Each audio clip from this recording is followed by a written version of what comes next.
Au lieu de dire au pécheur, viens à Jésus-Christ, il va te sauver et il va te donner la force pour te détourner du péché. Disons au pécheur aujourd'hui, détourne-toi du péché avant de venir à Jésus. Est-ce que vous croyez que si la prostituée ou bien le menteur, le voleur avait la force de se sauver, de se transformer, en quoi aurait-il besoin de Jésus-Christ? Bonsoir, bienvenue dans la nouvelle vidéo de la série d'enseignements L'Évangile clarifié. Dans cette vidéo, nous allons parler de la repentance. Dans la leçon numéro 12, nous avions parlé de la conséquence de la non-croyance en la grâce de Dieu. Nous pouvons retenir que lorsque nous cherchons à mériter le royaume des cieux par nos efforts en faisant de bonnes œuvres, Dieu retire le don de la vie éternelle. Dieu retire l'offre de la vie éternelle lorsque nous cherchons à le mériter par nos efforts. Et si autrefois vous aviez cru dans votre vie que vous pouvez faire des efforts pour vous sauver, la Bible vous invite à vous repentir. Alors qu'est-ce que la repentance? C'est de cela il sera question dans cette vidéo. Qu'est-ce que la repentance? Nous devons admettre aujourd'hui que la repentance est l'un des mots le plus mal compris dans la langue française.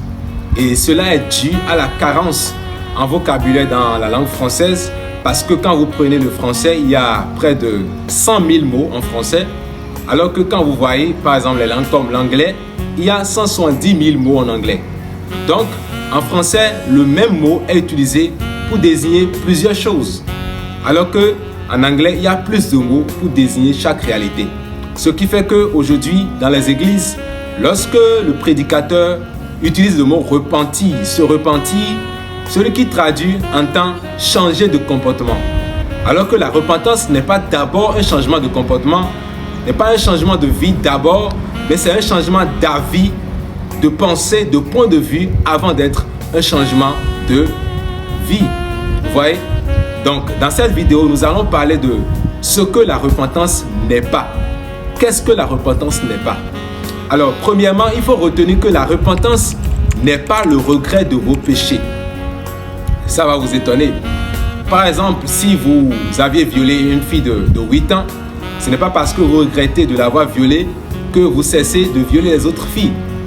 Il ne suffit pas seulement de regretter ses péchés pour être sauvé. Nous devons venir chez Jésus-Christ, venir croire en l'œuvre qu'il a fait pour nous. La repentance ne se limite pas au regret de ses péchés.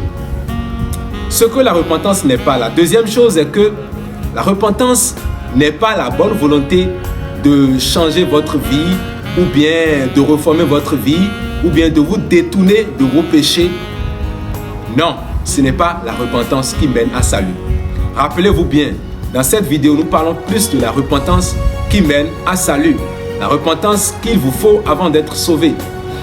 Et comme je viens de le dire, la repentance qui mène à salut, ce n'est pas vous détourner de vos péchés et de venir à Dieu, non. Et vous allez entendre cela dans plusieurs messages. Il y a plusieurs personnes qui disent aujourd'hui aux païens qui viennent à l'église ou bien qu'ils rencontrent sur la voie, détourne-toi de la fornication, détourne-toi du mensonge et viens vers Dieu. Nous avons aujourd'hui renversé l'ordre. Au lieu de dire au pécheur, viens à Jésus-Christ, il va te sauver et il va te donner la force pour te détourner du péché. Disons au pécheur aujourd'hui, détourne-toi du péché avant de venir à Jésus. Est-ce que vous croyez que si la prostituée ou bien le menteur, le voleur avait la force de se sauver, de se transformer, en quoi aurait-il besoin de Jésus-Christ? C'est comme nous disons à un malade de se guérir avant de venir à l'hôpital. Dieu est prêt à vous sauver tel que vous êtes. Et nous allons lire un passage biblique par rapport à ce sujet. Romains 5, verset 8. Romains 5, verset 8 dit ceci. Mais Dieu prouve son amour envers nous, en ce que lorsque nous étions encore des pécheurs, Christ est mort pour nous. À quel moment Christ est mort pour nous? Est-ce que c'est pendant que nous avions pris l'engagement de changer de vie? Non. La Bible dit que même malgré que nous étions encore dans le péché, nous étions encore des pécheurs, Jésus-Christ est mort pour nous. Nous devons l'accepter. L'ordre normal, c'est quoi? Viens à Jésus tel que tu es.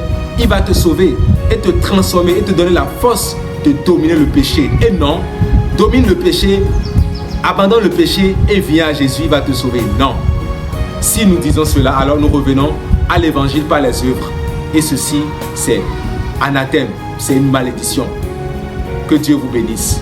Alors nous allons revenir dans la prochaine vidéo et expliquer ce qu'est la repentance. Nous venons de dire ce que la repentance n'est pas, mais nous reviendrons amplement sur ce que la repentance est. Que Dieu vous bénisse.